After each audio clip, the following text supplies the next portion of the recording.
ಅಂಗಳದಲ್ಲಿ ಹಚ್ಚಿರೋ ಮೇಣ ಉರ್ದು ಉರ್ದು ಅಂಗಳಕ್ಕೆಲ್ಲ ಬೆಳಕು ಕೊಡುತ್ತೆ. ಅದು ಉರ್ದು ಉರ್ದು ಕ್ಷಣ ಕ್ಷಣಕ್ಕೂ ಅದರ ಆಯಸ್ಸು ಕಡಿಮೆ ಆಗ್ತಾ ಹೋಗುತ್ತೆ. ನಮಗೆ ಬೇಕು ಅನ್ನೋವರೆಗೂ ಅದು ಬೆಳಕು ಕೊಡೋದಿಲ್ಲ ಅನ್ನೋದು ನಮಗೂ ಗೊತ್ತಿರುತ್ತಲ್ವಾ. ಅದು ಮುಗ್ದು ಹೋದ್ಮೇಲೆ ನಾವು ಇನ್ನೊಂದು ಮೇಣ ಹಚ್ತೀವಲ್ವಾ. ನಮ್ಮ ಜೀವನದಲ್ಲಿ ಬರೋ ವ್ಯಕ್ತಿಗಳು ಮೇಣದ ಹಾಗೆ. ಅದಕ್ಕೆ ಹೇಳ್ತಿದ್ದೀನಿ, ಇನ್ಮೇಲೆ ನೀವು ನನ್ನ ಬಗ್ಗೆ ಯೋಚನೆ ಮಾಡೋದನ್ನ ಬಿಟ್ಬಿಡಿ. ಆ ಮೇಣ ಕರಗಿ ತನ್ನ ಆಯಸ್ಸನ್ನು ನಮಗೋಸ್ಕರ ಕಡಿಮೆ ಮಾಡ್ಕೊಳ್ಳುತ್ತೆ ಅನ್ನೋದಾದ್ರೆ ನಾವು ಆ ಮೇಣನ ಹಚ್ಚದೇನೂ ಇರಬಹುದು. ಆದ್ರೆ ಕತ್ಲು ಆವರಿಸುತ್ತಲ್ಲ, ಆಗೇನ್ ಮಾಡ್ತೀರಾ? ಪರವಾಗಿಲ್ಲ, ರಾತ್ರಿ ಎಲ್ಲ ಕತ್ಲೆಲ್ಲ ಕಳೆದ್ರೂ ಪರವಾಗಿಲ್ಲ. ನಮ್ಗೆ ಬೆಳಕು ಕೊಡಬೇಕು ಅಂತ ಬೆಳಗ್ಗೆ ಸೂರ್ಯ ಹುಡ್ತಾನೆ. ಆದ್ರೆ ಮೇಣ ನಮ್ಮ ಜೊತೆಗೇನೆ ಇರತ್ತಲ್ವಾ. ಎಷ್ಟು ರಾತ್ರಿಗಳನ್ನ ನೀವು ಕತ್ಲಲ್ಲೇ ಕಳೆಯಕ್ಕಾಗುತ್ತೆ? ಸಾಯೋವರೆಗೂ ಕಳೆದ್ರೂ ಪರವಾಗಿಲ್ಲ. ಆದ್ರೆ ಮೇಣನ ಸುಟ್ಟ ಬೆಳಕಲ್ಲಿ ಅದಕ್ಕೋ ಸ್ವಾರ್ಥತೆ ನಮಗ್ ಬೇಡ. ಮೇಣ ಕರಗಿ ಬೆಳಕು ಚೆಲ್ಲೋದು, ಮೋಡ ಕರಗಿ ಮಳೆ ಆಗೋದನ್ನ ಯಾರಿಂದನೂ ತಡೆಯೋದಕ್ಕಾಗಲ್ಲ ರೀ. ಅದು ಪ್ರಕೃತಿ ನಿಯಮ. ಪ್ರಕೃತಿನ ದೇವರು ಅಂತಾರೆ. ದೇವ್ರು ಇಷ್ಟೊಂದು ನಿಯಮಗಳನ್ನ ಇಟ್ಕೊಂಡ್ರೆ ನನ್ನಂತವ್ರು ಹೇಗೆ ಬದುಕಬೇಕು? ನಮ್ಗೆ ಇಷ್ಟ ಆದವ್ರ ಜೊತೆ ಬದುಕೋಕ್ಕಾಗದೇ ಇರೋದು ಯಾವ ಪ್ರಕೃತಿ ನಿಯಮ ಆರ್ತಿ? ಈ ಪ್ರಕೃತಿ ಅನ್ನೋದೇ ಇರಬಾರ್ದಾಗಿತ್ತು ಅನಿಸ್ತಾ ಇದೆ. ಇದು ಮೋಸ, ಇದು ಅನ್ಯಾಯ. ನನಗೆ ನ್ಯಾಯ ಕೊಡಿಸಿ ಅಂತ ನಾನು ಯಾರನ್ನು ಹೋಗಿ ಕೇಳಲಿ? ಎಲ್ಲಿದೆ ಆ ಪ್ರಕೃತಿ? ಎಲ್ಲಿದ್ದಾನೆ ಆ ದೇವರು? ಜೀವನದಲ್ಲಿ ಆಗೋ ಪ್ರತಿ ಕ್ಷಣನ ಒಳ್ಳೇದಕ್ಕೆ ಅಂತ ಭಾವಿಸಿ. ಆಗ ಕಾಲ ನಿಮ್ಮನ್ನ ತನ್ನ ತೆಕ್ಕೆಗೆ ತಗೊಳುತ್ತೆ. ಆಗ ಆಗಿದ್ದಾಗ್ಲಿ ಎಲ್ಲನೂ ಫೇಸ್ ಮಾಡೋಣ ಅನ್ನೋ ಮನೋಭಾವ ಬೆಳೆಯುತ್ತೆ.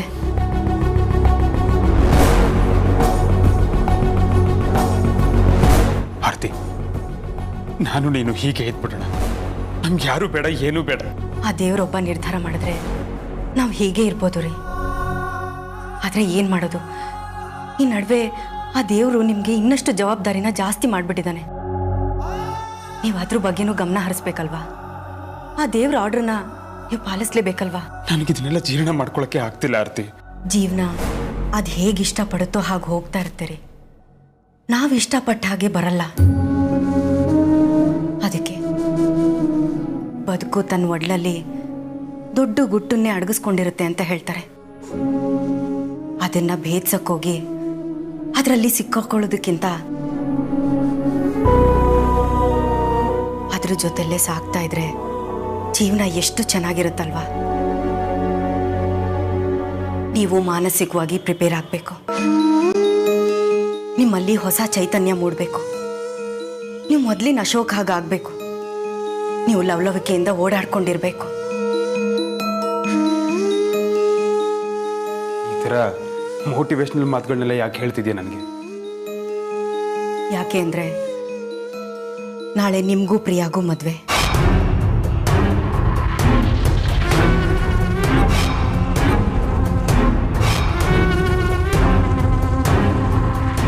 ಪುರೋಹಿತ್ರೆ, ಏನು ಹೇಳ್ತಿದ್ದೀರಾ ನೀವು? ಹೌದು ರಾಯರೇ, ಶುಭ ಕಾರ್ಯ ಆಗಬೇಕು, ಒಳ್ಳೆ ದಿನ ಇದೆಯಾ ನೋಡಿ ಅಂತಂದರು. ನಾಳೆನೇ ಒಳ್ಳೆ ದಿನ ಇದೆ ಎಂದೆ. ಹಾಗಾದರೆ ನಾಳೆನೇ ಮದುವೆ ಇಟ್ಕೊಳ್ಳೋಣ ಅಂದರು. ಯಾರ್ದಪ್ಪ ಅಂತಂದೆ. ಎಲ್ಲ ವಿಷಯನೂ ವಿವರವಾಗಿ ಹೇಳ್ತೀನಿ ಅಂತ ಹೇಳಿದ್ರು ರಾಯರೇ. ಆರ್ತಿನೇ ನಿಮಗೆಲ್ಲ ಹೇಳಿದ್ಲ? ಹೌದು ರಾಯರೇ, ಹಣೆ ಬರೋಕ್ಕೆ ಹೊಣೆ ಯಾರು ರಾಯರೇ? ಆ ದೇವ್ರು ಏನು ನಿಶ್ಚಯ ಮಾಡಿರ್ತಾನೋ ಅದು ನಡೆದೇ ನಡೆಯುತ್ತೆ. ಜಾತಕ ಅದ್ಭುತವಾಗಿಲ್ಲ ಅಂತಂದ್ರು ಒಂದು ಮಟ್ಟಕ್ಕೆ ಕೂಡಿ ಬರ್ತಾ ಇದೆ ರಾಯರೇ. ಆ ದೇವ್ರು ಏನು ನಿಶ್ಚಯ ಮಾಡಿರ್ತಾನೋ ಅದೇ ಆಗುತ್ತೆ ರಾಯರೇ. ಅಂದರೆ ಪುರೋಹಿತ್ರೆ, ಮುಂದೆ ಯಾವ ಸಮಸ್ಯೆನೂ ಆಗಲ್ಲ ತಾನೆ? ಎಲ್ಲ ಚೆನ್ನಾಗಿ ನಡೆಯುತ್ತಾ? ಎಲ್ಲಾನು ತೂಗಿಸ್ಕೊಂಡು ಹೋಗ್ಬಿಟ್ರೆ ಯಾವ ಸಮಸ್ಯೆನೂ ಬರೋದಿಲ್ಲ. ಸರಿ ಪುರೋಹಿತ್ರೆ. ಎಲ್ಲ ವ್ಯವಸ್ಥೆ ಮಾಡ್ಕೊಂಬಿಡಿ, ನಾನು ಬೆಳಗ್ಗೆನೇ ಬಂದ್ಬಿಡ್ತೀನಿ. ಸರಿ ಪುರೋಹಿತ್ರೆ. ಏನಾಯ್ತು ಪಾಪ? ಸಮಸ್ಯೆ ಅಂತ ಮಾತಾಡ್ತಿದ್ರೆ? ನಾಳೆ ನಮ್ಮ ಅಶೋಕನ್ಗೂ ಆ ಹೊಸ ಹುಡುಗಿಗೂ ಮದುವೆನಂತಮ್ಮ. ಪಾಪ ಹೌದಮ್ಮ. ಆದಷ್ಟು ಬೇಗ ಮದುವೆ ಮುಗಿದು ಹೋಗ್ಲಿ ಅಂತ ಎಲ್ಲ ಅರೇಂಜ್ಮೆಂಟ್ಸ್ನೂ ಆರ್ತಿನೇ ಮಾಡಿಬಿಟ್ಟಿದ್ದಾಳೆ.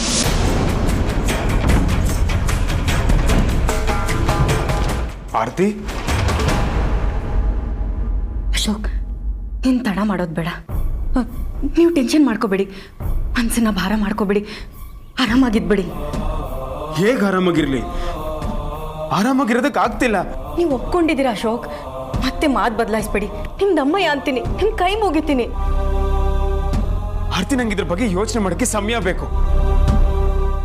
ಕೂತಲೇ ನಿಂತಲೇ ಮೋಟಿವೇಟ್ ಆಗೋದಕ್ಕೆ ಬರೋದಿಲ್ಲ ನನಗೆ. ಸಮಯ ಕೊಡೋದಕ್ಕೆ ನನ್ನ ಹತ್ರ ಸಮಯ ಇಲ್ಲ ಅಶೋಕ್, ದಯವಿಟ್ಟು ಅರ್ಥ ಮಾಡ್ಕೊಳ್ಳಿ. ನನ್ಗೆ ಯಾವಾಗ ಏನು ಬೇಕಾದರೂ ಆಗ್ಬೋದು. ಸಾವನ್ನ ಬೆನ್ನು ಕಟ್ಕೊಂಡು ಓಡಾಡ್ತಾ ಇದ್ದೀನಿ. ನನ್ನ ಪ್ರಾಣ ಪಕ್ಷಿ ಯಾವಾಗ ಬೇಕಾದರೂ ಹಾರು ಹೋಗ್ಬೋದು. ನನ್ನ ಉಸಿರು ಇದ್ದಕ್ಕಿದ್ದಾಗೆ ಯಾವಾಗ ಬೇಕಾದರೂ ನಿಂತು ಹೋಗ್ಬೋದು. ನನ್ನ ಆಸೆನ ಈಡೇರಿಸ್ಕೊಡಿ ಅಶೋಕ್. ಆರ್ತಿ,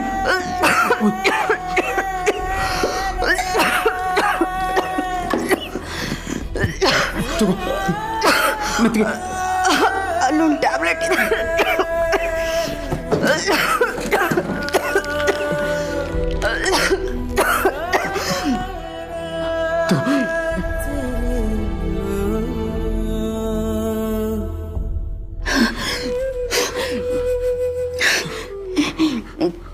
ಆರ್ತಿ, ನೀನು ಆಯಾಸ ಮಾಡ್ಕೋಬೇಡ, ನಿನ್ನ ಕೈ ಮುಗಿತೀನಿ ಪ್ಲೀಸ್. ಸಾರಿ ಅಶೋಕ್, ಯಾವುದು ನನ್ನ ಕಂಟ್ರೋಲ್ನಲ್ಲಿಲ್ಲ. ಈ ಜೀವ ಆ ದೇವ್ರ ಕೈಯಲ್ಲಿ. ನನ್ನ ಜೀವನನ ನಿಮ್ಮ ಕೈಯಲ್ಲಿ ಕೊಟ್ಟಿದ್ದೀನಿ. ಇಷ್ಟು ವರ್ಷ ನನ್ನ ಜೀವನನ ಜೋಪಾನವಾಗಿ ಕಾಪಾಡ್ಕೊಂಡು ಬಂದಿದ್ದಕ್ಕೆ ನಿಮಗೆ 7 ಜನ್ಮದಲ್ಲೂ ಋಣಿಯಾಗಿದ್ದೀನಿ.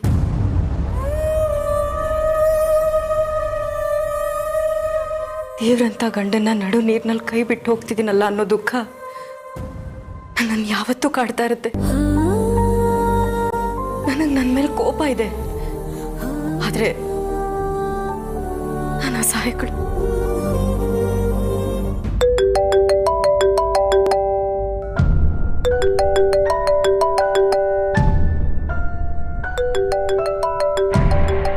ಮಾವ,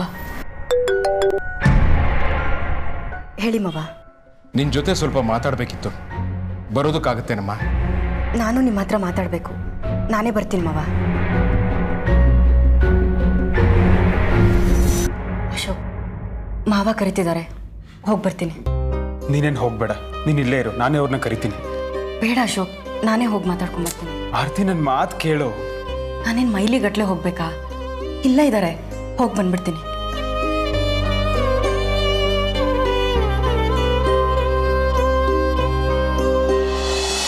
ಮಾಡಿದ್ಯಾ? ಯೋಚನೆ ಮಾಡಿದ್ಯಾ? ಸಿಕ್ತಾ ಉತ್ತರ? ಸಿಕ್ತಾ? ಇಲ್ಲ. ಈ ಜನ್ಮಕ್ಕೆ ನಿನಗೆ ಅಂಥದ್ದೆಲ್ಲ ಉಳಿಯೋಕ್ಕಿಲ್ಲ. ನನಗೆ ಇನ್ನೊಂದು ಅನುಮಾನ ಐತೆ. ಏನಮ್ಮ ಅದು ನಿನ್ನ ಅನುಮಾನಗಳ ಸರ್ಮಾಲೆ? ಈ ಮನೆ ಮಂದಿಲಿ ಒಂದು ವಿಚಿತ್ರ ಗಮನಿಸಿದ್ಯಾ? ಏನು ವಿಚಿತ್ರ? ಅಲ್ಲ ಕಣ್ಪ್ರಿಯ, ಇಷ್ಟು ಶ್ರೀಮಂತಿಗೆ ಇಷ್ಟು ಹಣ ಕೊಳಿತಾ ಇದ್ರು ಆಡಂಬರನೇ ಇಲ್ವಲ್ಲ ಈ ಮೂತಿಗಳಲ್ಲಿ. ಒಬ್ಬರು ಕುತ್ತಿಗೆಯಲ್ಲೂ ದೊಡ್ಡ ದೊಡ್ಡ ನೆಕ್ಲೆಸ್ ಇಲ್ಲ, ದಪ್ಪ ದಪ್ಪ ಚೈನ್ ಇಲ್ಲ, ಜರಿ ಜರಿ ರೇಷ್ಮೆ ಸೀರೆ ಇಲ್ಲ. ನಾನಾಗಿರ್ಬೇಕಿತ್ತು, ಜಮುನನ್ ವರ್ಷನೇ ಬದಲಾಗೋಗ್ತಾ ಇತ್ತು. ಅಮ್ಮ, ದುಡ್ಡಿದೆ ಅಂತ ಚಿನ್ನ ಒಡವೆ ಹಾಕೊಳ್ಳೋದು ಶ್ರೀಮಂತಿಕೆ ಅಲ್ಲ. ಅದನ್ನು ಹೇಗೆ ಉಪಯೋಗಿಸ್ಕೋಬೇಕು ಅನ್ನೋ ಬುದ್ಧಿವಂತಿಕೆನೂ ಇರಬೇಕು. ಇವ್ರಿಗೆಲ್ಲ ಆಡಂಬರ ಇಷ್ಟ ಇಲ್ಲ ಅನ್ಸುತ್ತೆ. ಎಲ್ಲಾನು ಬ್ಯಾಂಕರಲ್ಲಿ ಬೀರಲ್ಲಿಟ್ಟು ಲಾಕ್ ಮಾಡಿರ್ಬೋದಲ್ವಾ? ಓ, ಇರ್ಬೋದು. ನೋಡಮ್ಮಿ ಪ್ರಿಯಾ, ನೀನು ಕುತ್ತಿಗೆಗೆ 3 ಗಂಟೆ ಬೀಳ್ತಿದ್ದ ಹಾಗೆ ಪಾತಾಳದಲ್ಲಿರೋದನ್ನೆಲ್ಲ ಹೊರಗಡೆ ತೆಗೆಸ್ಬಿಡ್ಬೇಕು. ಅದನ್ನ ತೆಗ್ಸೋ ಜವಾಬ್ದಾರಿ ನಿಂದು. ಏನಮ್ಮ ಹೀಗೆ ಹೇಳ್ತೀಯಾ? ನಾನು ಆ ಥರ ಎಲ್ಲ ಮಾಡಿದ್ರೆ ಸರಿ ಇರುತ್ತಾ? ಅವರೆಲ್ಲ ನನ್ನ ಬಗ್ಗೆ ಏನು ಅನ್ಕೊಳ್ಳಲ್ಲ. ಈ ಮನೆ ತೊಳೆಯಕ್ಕೆ ಬಂದಿದ್ದಾಳೆ ಅಂತ ಅನ್ಕೊಳ್ಳಲ್ವಾ? ಅದ್ಯಾಕಮ್ಮಿ ಹಂಗ ಅನ್ಕೋತಾರೆ? ಎಲ್ಲೋ ಇಟ್ಟು ಕೊಳ್ಸೋದಕ್ಕಿಂತ ಮೈ ಮೇಲೆ ಹಾಕೊಂಡು ಮೆರೆದ್ರೆ ಲೇಸಲ್ವಾ? ನೀನೇನು ಬಿಟ್ಟು ಬಿದ್ದಿದ್ಯಾ? ಈ ಮನೆ ಸೊಸೆ ಅಂದಮೇಲೆ ನಿಂಗೆ ಪೂರ್ತಿ ಸ್ವಾತಂತ್ರ್ಯ ಐತೆ. ಸ್ವಾತಂತ್ರ್ಯ ಕೊಡ್ಲಿಲ್ಲ ಅಂದ್ರೆ ಕಿತ್ಕೊಳ್ಳೋಳೆ ಸೊಸೆ. ಅಮ್ಮಿ ಪ್ರಿಯಾ, ನಾನು ಊರ್ನಾಗ ಎಲ್ರ ತವ ಹೇಳ್ಕೊಂಬಂದಿದ್ದೀನಿ, ನನ್ನ ಮಗಳು ದೊಡ್ಡ ಮನೆಗೆ ಸೊಸೆಯಾಗಿ ಒಯ್ತಾವಳೆ ಅಂತ. ಈ ಶ್ರೀಮಂತಿಕೆನ ನೀನು ಅನುಭವಿಸ್ಲಿಲ್ಲ ಅಂದ್ರೆ ಎಲ್ರ ಮುಂದೆ ನಾನು ತಲೆ ಎತ್ಕೊಂಡು ಓಡಾಡಕ್ಕಾಯ್ತದ ಹೇಳು? ನೀನು ಏನೇನೋ ಹೇಳ್ತಿದ್ಯಾ, ನನಗೆ ಅದ್ಯಾವುದನ್ನು ಜೀರ್ಣ ಮಾಡ್ಕೊಳಕ್ ಆಗ್ತಿಲ್ಲ. ನೋಡಮ್ಮೆ, ತಿಂದಿರೋ ಜೀರ್ಣ ಆದ್ರೆ ಸಾಕು, ಆಮೇಲೆ ಇದೆಲ್ಲ ಜೀರ್ಣ ಮಾಡ್ಕೊಳ್ವಾ. ಹಾಗೆಲ್ಲ ಮಾಡಿದ್ರೆ ತಪ್ಪಾಗುತ್ತಮ್ಮ. ಲೇ ಸಿಟಿಗೆ ಬಂದು ನೀನು ಬುದ್ಧಿ ಕೆಟ್ಟು ಕೆರ ಹಿಡ್ದೋಗದೆ. ನಾನು ಯಾರಿಗೋಸ್ಕರ ಮಾತಾಡ್ತಾ ಇದ್ದೀನಿ? ನಿನ್ಗೋಸ್ಕರ ತಾನೆ? ಒಳ್ಳೆ ಬುದ್ಧನ್ ಮೊಮ್ಮಗಳು ಮಾತಾಡ್ದಂಗೆ ಮಾತಾಡ್ತಾ ಇದೆಯಲ್ಲ, ಏನಾಗದೆ ನಿಂಗೆ? ಪಾಪ ಅಕ್ಕನ ಆರೋಗ್ಯ ಬೇರೆ ಸರಿ ಇಲ್ಲ. ಅಯ್ಯೋ ಮಾದೇಶ್ವರ, ನಾನು ಎಲ್ಲೋಗಿ ಸಾಲಿ ಯಾವ್ದ್ರಾಗ ನನ್ನ ತಲೆ ಚಚ್ಕೊಳ್ಳಿ ಗೊತ್ತಾಗ್ತಾ ಇಲ್ಲ ಕಣವ ನನಗೆ. ಏನ್ ಒಡಗುಟ್ಟಿ ತಂಗಿ ತರ ಆಡ್ತೀಯಲ್ಲ, ಏನ್ ಅಕ್ಕ ತಂಗಿರ್ ಬಾಂಧವ್ಯ ನಾನ್ ನೋಡ್ದೇ ಇರದ? ನಮ್ಮೂರ್ನಾಗೆ ಇಂಥ ಸ್ವಾರ್ಥಿ ಅಕ್ಕ ತಂಗಿರ್ ಬಾಂಧವ್ಯನ್ ಏಟ್ ನೋಡಿಲ್ಲ ನಾನು. ಅವಳು ಏನಾರ ಆಗ್ಲಿ ಹೆಂಗಾರ ನೆಗದ್ ಬೀಳ್ಲಿ, ನಿನಗೇನಾಗ್ಬೇಕು? ನಿನ್ ಜೀವನ ನೀನ್ ನೋಡ್ಕೋ, ಹೆಂಗಿರ್ಬೇಕು ಅಂತ ಯೋಚನೆ ಮಾಡು. ಮದ್ವೆ ಒಂದಾಗ್ಲಿ, ಆಮೇಲೆ ನೋಡು ಈ ಜಮುನಾನ. ಇದು ಜಮುನಾನ ಅಂತ ಜನ ಎಲ್ಲ ಬಾಯಿ ಮೇಲೆ ಬೆರಳಿಟ್ಕೋಬೇಕು, ಹಂಗಿರ್ತೀನಿ. ಸರಿ ಬಿಡು, ಈಗ ಮದ್ವೆನ ಯಾವ ಚೌಲ್ಟ್ರಿಲ್ ಮಾಡ್ತಾರಂತೆ? ನಾನು ಊರವ್ರನ್ನೆಲ್ಲ ಕರಿಬೇಕು. ಜಮುನಾ ಅಂದ್ರೆ ಹಂಗಿಂಗ ಎಲ್ರ ಮುಂದೆ ಬೀಗ್ಬೇಕು. ಕೋಟಿ ಇಲ್ಲ ಅಂದ್ರು ಕೋಟಿಗೆ ಬೆಲೆ ಬಾಳೋ ತಲೆ ಇದೆ ಅಂತ ತೋರ್ಸ್ಕೋಬೇಕಲ್ಲ. ನೋಡಮ್ಮಿ, ನಮ್ಮೂರವರೆಲ್ಲ ಜಮುನಾ ಮದ್ವೆ ಕರೀಲಿಲ್ವಲ್ಲ ಅಂತ ನೆನ್ಪು ಮಾಡ್ಕೋತಾ ಇದ್ದಾರೆ. ನಾನೋಗಿ ನೀರು ಕುಡ್ಕೊಂಡ್ ಬರ್ತೀನಿ. ನಿನ್ ತಲೆಯಲ್ಲಿ ಉದ್ಧಾರ ಆಗೋ ಹುಳ ಬಿಟ್ಕೋ. ಹಾ,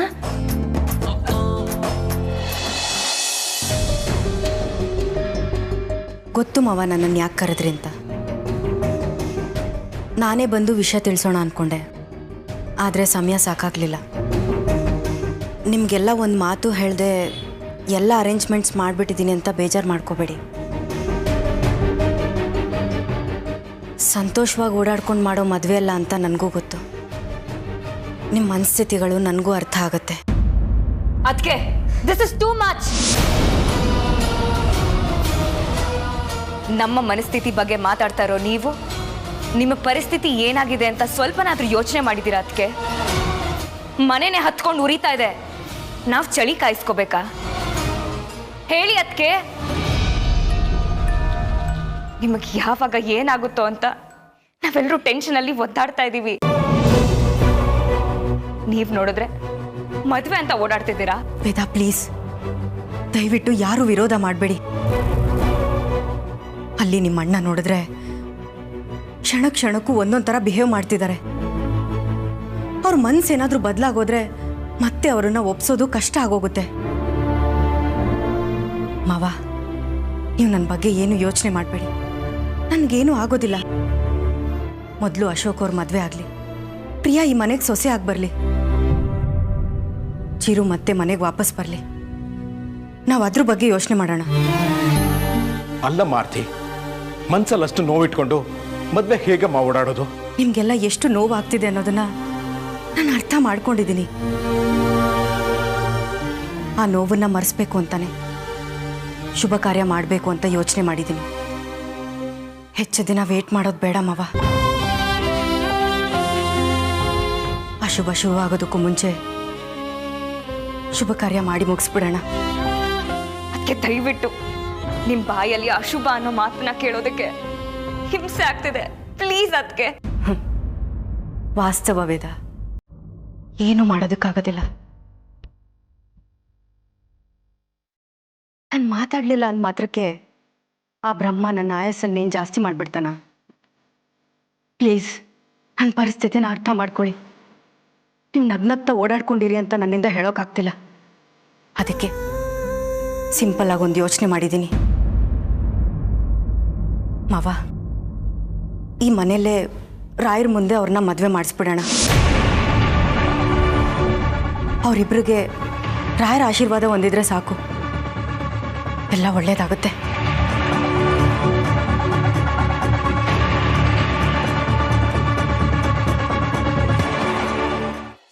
ಮಾವ, ಸರಿನಮ್ಮ, ನಿನ್ನಿಷ್ಟದ ಪ್ರಕಾರನೇ ನಡೀಲಿ. ವೇದ, ವೇದ, ಆರ್ತಿ, ವೇದನಿಗೆ ಅರ್ಥ ಆಗುತ್ತೆ ಮಾವ. ಅವಳು ನನ್ನ ನಾದ್ನಿ ಅಲ್ಲ, ನನ್ನ ತಂಗಿ.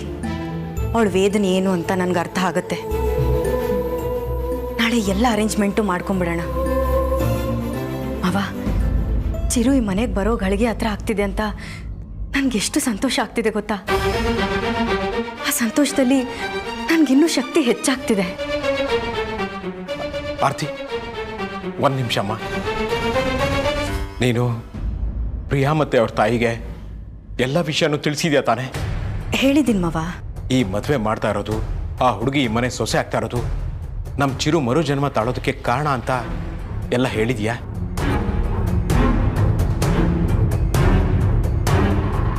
ಆರ್ತಿ, ಯಾಕಮ್ಮ ಸುಮ್ಮನೆ ನಿಂತ್ಕೊಂಡೆ? ಚಿರು ಮತ್ತೆ ಹುಟ್ಟು ಬರೋ ವಿಚಾರನ ಅವ್ರಿಗೆ ಹೇಳಿದ್ಯಾ ತಾನೆ? ಇಲ್ಲ ಮಾವ.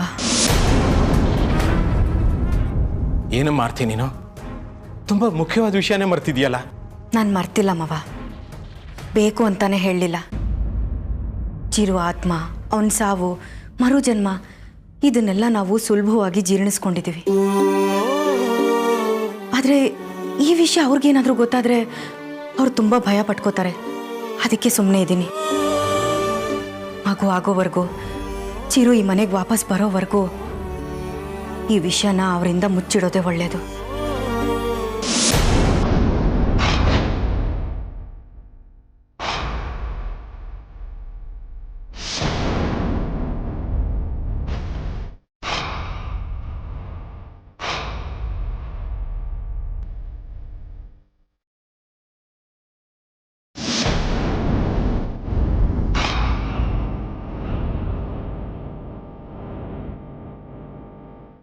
ನೀವು ಯಾವಾಗ ಬಂದ್ರೆ? ನಾನು ಆಗಲೇ ಬಂದೆ. ಯಾಕೆ ಒಂಥರ ಇದ್ದೀರಾ? ಹಾಂ, ನೀವು ಒಂಥರ ನೋಡ್ತಿದ್ರಲ್ಲ, ಅದಕ್ಕೆ ನಾನು ಒಂಥರ ನೋಡ್ತಿದ್ದೆ. ನಾನೇನು ಕೇಳಿಸ್ಕೊಂಡಿಲ್ಲಪ್ಪ, ತುಂಬ ದಾಹ ಆಗ್ತಾಯಿತ್ತು, ನೀರು ಕುಡಿಯುವ ಅಂತ ಬಂದೆ. ಒಂದು ನಿಮಿಷ ಇರಿ.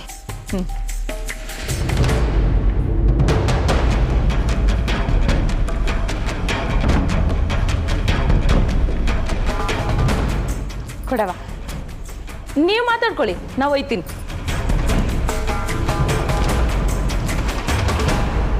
ಆರ್ತಿ, ಇಂಥ ವಿಷಯನ ಅವರಿಂದ ಮುಚ್ಚಿಡೋಕ್ಕಾಗತ್ತೇನಮ್ಮ? ಅಕಸ್ಮಾತ್ ಈ ವಿಷಯ ಅವ್ರಿಗೇನಾದ್ರೂ ಗೊತ್ತಾಗಿ ಮತ್ತೇನಾದ್ರೂ ಅನಾಹುತ ಆದರೆ ಏನು ಮಾಡ್ತೀಯಾ? ಗೊತ್ತಾಗದೇ ಇರೋ ಹಾಗೆ ನೋಡ್ಕೊಳ್ಳೋದೇ ದಾರಿ ಮಾವ. ಅದು ಬಿಟ್ಟರೆ ಬೇರೆ ದಾರಿನೇ ಇಲ್ಲ.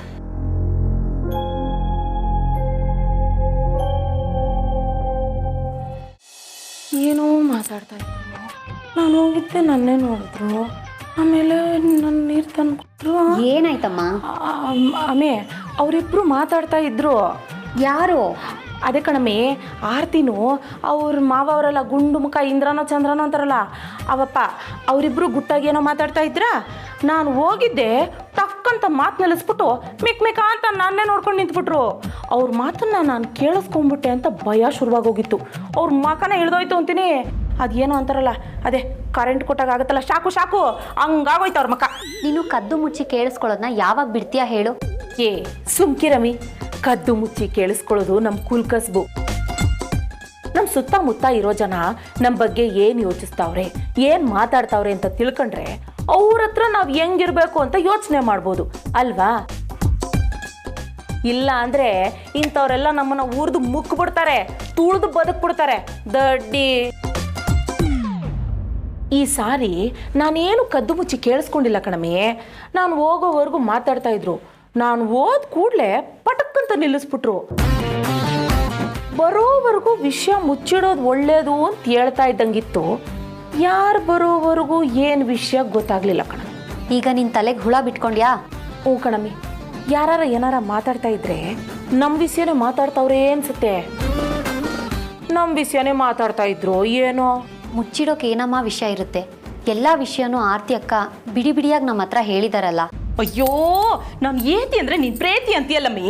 ಅವಳು ಎಲ್ಲ ಬಿಡಿಬಿಡಿಯಾಗಿ ಹೇಳೋಳೆ ಅಂತೀಯಲ್ಲ, ಏಟ್ ವಿಷಯ ಇದೆಯಾ ಅಂತ ನಿಂಗೆ ಗೊತ್ತದಾ? ಅಯ್ಯೋ, ಅವಳು ಹೇಳೋಳಂತೆ ಇವಳು ನಂಬೋ. ಅಯ್ಯೋ, ಆರ್ತಿ ಅಮ್ಮವ್ರು ಬರ್ತಾವ್ರೆ. ಅದಕ್ಕೆ ಯಾಕಮ್ಮ ಹೀಗಾಡ್ತಿದ್ಯಾ? ಕುತ್ಕೊಮ್ಮಿ, ಈ ಅಮ್ಮ ಏಟ್ ಮುಗ್ದೆ ಇವಳು ಮನ್ಸು ಎಷ್ಟು ಒಳ್ಳೇದು ಅಂತ ನಾನು ಕಂಡಿಡಿತೀನಿ, ನೋಡ್ತಾ ಇರು.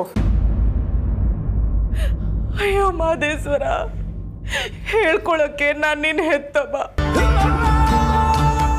ಆದ್ರೆ ನಿನಗೊಂದು ಜೊತೆ ಬಟ್ಟೆ ಕೊಡ್ಸೋ ಯೋಗ್ಯತೆ ಇಲ್ಲ. ಕುತ್ತಿಗೆಗೆ 4 ಗ್ರಾಮ್ ಚಿನ್ನದ ಸರ ಹಾಕೋ ಯೋಗ್ಯತೆ ಇಲ್ಲ. ಕೈಯಲ್ಲಿ ಬಳೆ ಇಲ್ಲ, ಬೆರಳಲ್ಲಿ ಉಂಗುರ ಇಲ್ಲ. ಹೇಳ್ಕೊಳಕ್ಕೆ ಮದುವೆ ಬೇರೆ ಮಾಡ್ತಾ ಇದ್ದೀನಿ. ನಿನ್ನ ಮೈ ಮ್ಯಾಗ 1 ಗ್ರಾಮ್ ಚಿನ್ನ ಮುಟ್ಸೋ ಯೋಗ್ಯತೆ ಇಲ್ದಂಗೆ ಆಯ್ತಲ್ಲೇ. ಎಂತ ಕೆಟ್ಟ ತಾಯಿನೇ ನಾನು. ಅಯ್ಯಯ್ಯೋ.